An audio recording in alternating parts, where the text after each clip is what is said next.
KaraokeBooks. The Three Musketeers. Alexandre Dumas. Translated by William Robson. Chapter 54. Captivity. The third day. Felton had fallen, but there was still another step to be taken. He must be retained, or rather he must be left quite alone.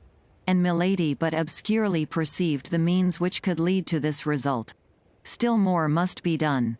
He must be made to speak, in order that he might be spoken to, for Milady very well knew that her greatest seduction was in her voice, which so skillfully ran over the whole gamut of tones from human speech to language celestial. Yet in spite of all this seduction Milady might fail, for Felton was forewarned, and that against the least chance. From that moment she watched all his actions, all his words, from the simplest glance of his eyes to his gestures, even to a breath that could be interpreted as a sigh. In short, she studied everything, as a skillful comedian does to whom a new part has been assigned in a line to which he is not accustomed. Face to face with Lord de Winter her plan of conduct was more easy. She had laid that down the preceding evening.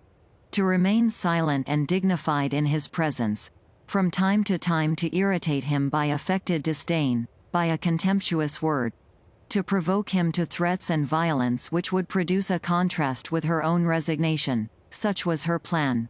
Felton would see all. Perhaps he would say nothing, but he would see. In the morning, Felton came as usual, but Milady allowed him to preside over all the preparations for breakfast without addressing a word to him. At the moment when he was about to retire, she was cheered with a ray of hope, for she thought he was about to speak.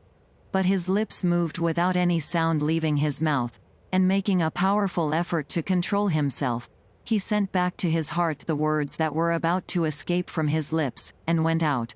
Toward midday, Lord de Winter entered. It was a tolerably fine winter's day, and a ray of that pale English sun which lights but does not warm came through the bars of her prison. Milady was looking out at the window, and pretended not to hear the door as it opened. Ah, said Lord de Winter, after having played comedy, after having played tragedy, we are now playing melancholy? The prisoner made no reply. Yes, continued Lord de Winter, I understand. You would like very well to be at liberty on that beach. You would like very well to be in a good ship dancing upon the waves of that emerald green sea. You would like very well, either on land or on the ocean, to lay for me one of those nice little ambuscades you are so skillful in planning. Patience. In 4 days' time the shore will be beneath your feet, the sea will be open to you. More open than will perhaps be agreeable to you, for in 4 days England will be relieved of you. Milady folded her hands, and raising her fine eyes toward heaven, Lord, said she, with an angelic meekness of gesture and tone, pardon this man, as I myself pardon him. Yes, pray, accursed woman, cried the Baron.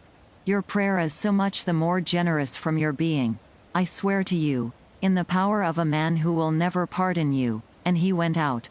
At the moment he went out a piercing glance darted through the opening of the nearly closed door, and she perceived Felton, who drew quickly to one side to prevent being seen by her.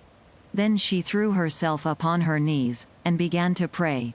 My God, said she, thou knowest in what holy cause I suffer. Give me, then, strength to suffer. The door opened gently. The beautiful supplicant pretended not to hear the noise, and in a voice broken by tears, she continued, God of vengeance, God of goodness, wilt thou allow the frightful projects of this man to be accomplished? Then only she pretended to hear the sound of Felton's steps, and rising quick as thought, she blushed, as if ashamed of being surprised on her knees. I do not like to disturb those who pray, madam, said Felton, seriously. Do not disturb yourself on my account, I beseech you. How do you know I was praying, sir? Said Milady, in a voice broken by sobs. You were deceived, sir, I was not praying. Do you think, then, madam, replied Felton, in the same serious voice, but with a milder tone, Do you think I assume the right of preventing a creature from prostrating herself before her Creator? God forbid.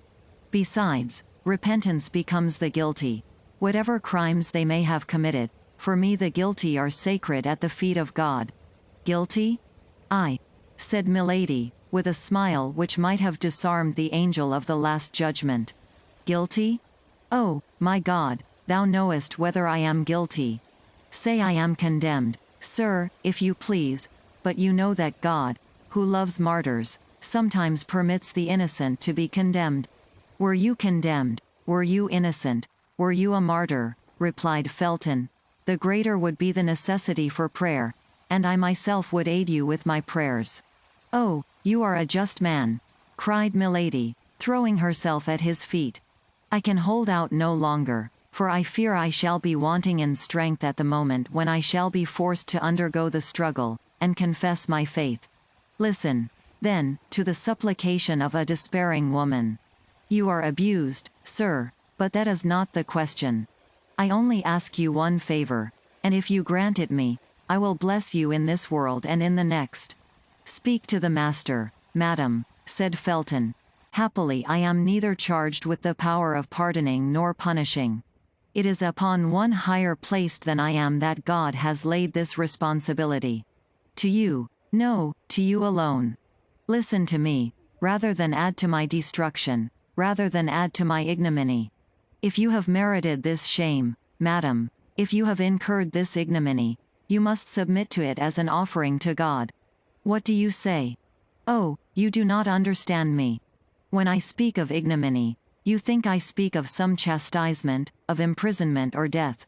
Would to heaven! Of what consequence to me is imprisonment or death? It is I who no longer understand you, madam, said Felton. Or, rather, who pretend not to understand me, sir, replied the prisoner, with a smile of incredulity. No, madam, on the honor of a soldier, on the faith of a Christian.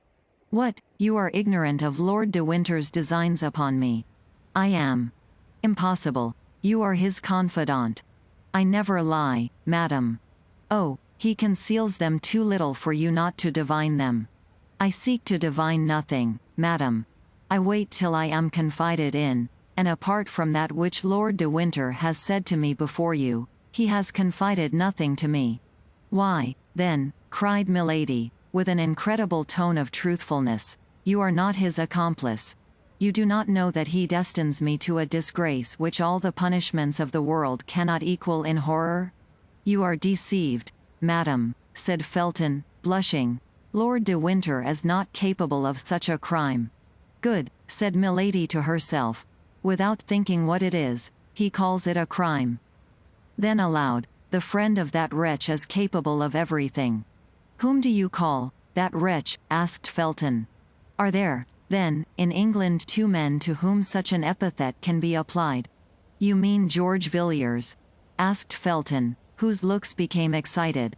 Whom pagans and unbelieving Gentiles call Duke of Buckingham, replied Milady. I could not have thought that there was an Englishman in all England who would have required so long an explanation to make him understand of whom I was speaking. The hand of the Lord is stretched over him, said Felton. He will not escape the chastisement he deserves. Felton only expressed, with regard to the Duke, the feeling of execration which all the English had declared toward him, whom the Catholics themselves called the extortioner, the pillager, the debauchee, and whom the Puritans styled simply Satan. Oh, my God, cried Milady, when I supplicate thee to pour upon this man the chastisement which is his due, thou knowest it is not my own vengeance I pursue, but the deliverance of a whole nation that I implore. Do you know him, then? Asked Felton. At length he interrogates me, said Milady to herself, at the height of joy at having obtained so quickly such a great result. Oh, know him? Yes, yes. To my misfortune, to my eternal misfortune. And Milady twisted her arms as if in a paroxysm of grief.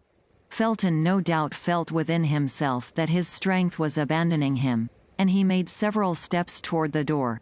But the prisoner, whose eye never left him, sprang in pursuit of him and stopped him. Sir, cried she, be kind, be clement, listen to my prayer. That knife, which the fatal prudence of the Baron deprived me of, because he knows the use I would make of it. Oh, hear me to the end. That knife, give it to me for a minute only, for mercy's, for pity's sake. I will embrace your knees. You shall shut the door that you may be certain I contemplate no injury to you. My God. To you, the only just, good, and compassionate being I have met with. To you, my preserver, perhaps. 1 minute that knife, 1 minute, a single minute, and I will restore it to you through the grating of the door. Only 1 minute, Mr. Felton, and you will have saved my honor. To kill yourself? Cried Felton, with terror, forgetting to withdraw his hands from the hands of the prisoner. To kill yourself? I have told, sir, murmured Milady, lowering her voice, and allowing herself to sink overpowered to the ground. I have told my secret. He knows all. My God, I am lost. Felton remained standing, motionless and undecided. He still doubts, thought Milady. I have not been earnest enough. Someone was heard in the corridor. Milady recognized the step of Lord de Winter. Felton recognized it also, and made a step toward the door. Milady sprang toward him. Oh, not a word, said she in a concentrated voice, not a word of all that I have said to you to this man, or I am lost, and it would be you. Then as the steps drew near, she became silent for fear of being heard, applying, with a gesture of infinite terror, her beautiful hand to Felton's mouth. Felton gently repulsed Milady, and she sank into a chair. Lord de Winter passed before the door without stopping, and they heard the noise of his footsteps soon die away. Felton, as pale as death, remained some instants with his ear bent and listening. Then, when the sound was quite extinct, he breathed like a man awaking from a dream, and rushed out of the apartment. Ah, said Milady, listening in her turn to the noise of Felton's steps, which withdrew in a direction opposite to those of Lord de Winter. At length you are mine. Then her brow darkened. If he tells the Baron, said she, I am lost, for the Baron, who knows very well that I shall not kill myself, will place me before him with a knife in my hand, and he will discover that all this despair is but acted. She placed herself before the glass, and regarded herself attentively. Never had she appeared more beautiful. Oh, yes, said she, smiling, but we won't tell him. In the evening Lord de Winter accompanied the supper. Sir, said Milady, is your presence an indispensable accessory of my captivity? Could you not spare me the increase of torture which your visits cause me? How, dear sister, said Lord de Winter. Did not you sentimentally inform me with that pretty mouth of yours, so cruel to me today, that you came to England solely for the pleasure of seeing me at your ease, an enjoyment of which you told me you so sensibly felt the deprivation that you had risked everything for it, seasickness, tempest, captivity? Well, here I am. Be satisfied. Besides, this time, my visit has a motive. Milady trembled. She thought Felton had told all. Perhaps never in her life had this woman, who had experienced so many opposite and powerful emotions, felt her heart beat so violently. She was seated. Lord de Winter took a chair, drew it toward her, and sat down close beside her. Then taking a paper out of his pocket, he unfolded it slowly. Here, said he, I want to show you the kind of passport which I have drawn up, and which will serve you henceforward as the rule of order in the life I consent to leave you. Then turning his eyes from Milady to the paper, he read, Order to conduct. The name is blank, interrupted Lord de Winter. If you have any preference you can point it out to me, and if it be not within 1,000 leagues of London, attention will be paid to your wishes. I will begin again, then. Order to conduct to the person named Charlotte Backson, branded by the justice of the Kingdom of France, but liberated after chastisement. She is to dwell in this place without ever going more than 3 leagues from it. In case of any attempt to escape, the penalty of death is to be applied. She will receive 5 shillings per day for lodging and food. That order does not concern me, replied Milady, coldly. since it bears another name than mine. A name? Have you a name, then? I bear that of your brother. Aye, but you are mistaken. My brother is only your second husband, and your first is still living. Tell me his name, and I will put it in the place of the name of Charlotte Backson. No? You will not? You are silent? Well, then you must be registered as Charlotte Backson. Milady remained silent. Only this time it was no longer from affectation, but from terror. She believed the order ready for execution. She thought that Lord de Winter had hastened her departure. She thought she was condemned to set off that very evening. Everything in her mind was lost for an instant, when all at once she perceived that no signature was attached to the order. The joy she felt at this discovery was so great she could not conceal it. Yes, yes, said Lord de Winter, who perceived what was passing in her mind. Yes, you look for the signature, and you say to yourself, all is not lost, for that order is not signed. It is only shown to me to terrify me, that's all. You are mistaken. Tomorrow this order will be sent to the Duke of Buckingham. The day after tomorrow it will return signed by his hand and marked with his seal, and 24 hours afterward I will answer for its being carried into execution. Adieu, madam. That is all I had to say to you.